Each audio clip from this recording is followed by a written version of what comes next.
ağciyərə oksigendən başqa hər şey zərərdir.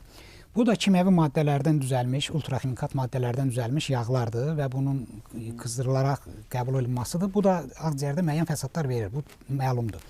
Bu zərər tərəfi aydındır, bu zərərlidirsə qadağan olunmalıdır, amma bəzi oponentlər deyə bilər ki, tütün də zərərlidir, niyə qadağan olunmur? Bəli. Yəni, misal üçün içki də zərərlidir və bütün cinayətlərin 90% içkidən yaranır, amma çox rahat şəkildə marketlərdə də və hər yerdə satılır. Amma bir şeyin zərəri olması o birisinin zərəri olmamasını təşkil edir də. Bu da yaxşı olar ki, günahını yumur da o birisinin. Amma tütünün min illərdir insanlar istifadə edir də, onu tam qadağan eləmək dünyada mümkün deyil, effekt verə bilməz. Amma bu yeni çıxıb, yayılır və bunu qadağan edir. Zərəri tərəfi bu.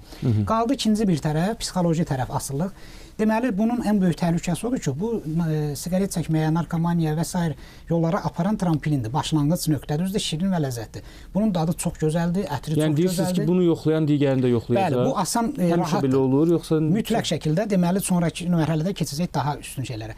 Deməli, birincisi burada uşaqlar kütləvi şəkildə, yeniyetmələr kütləvi şəkildə bundan istifadə edir və yaxud dediyim kimi valideyn onu tuta bilmir və bu yayıldıqca həm qadınlar arasında, həm uşaqlar arasında bu yayılır. Normal qəbul olunur ki, burada nə var?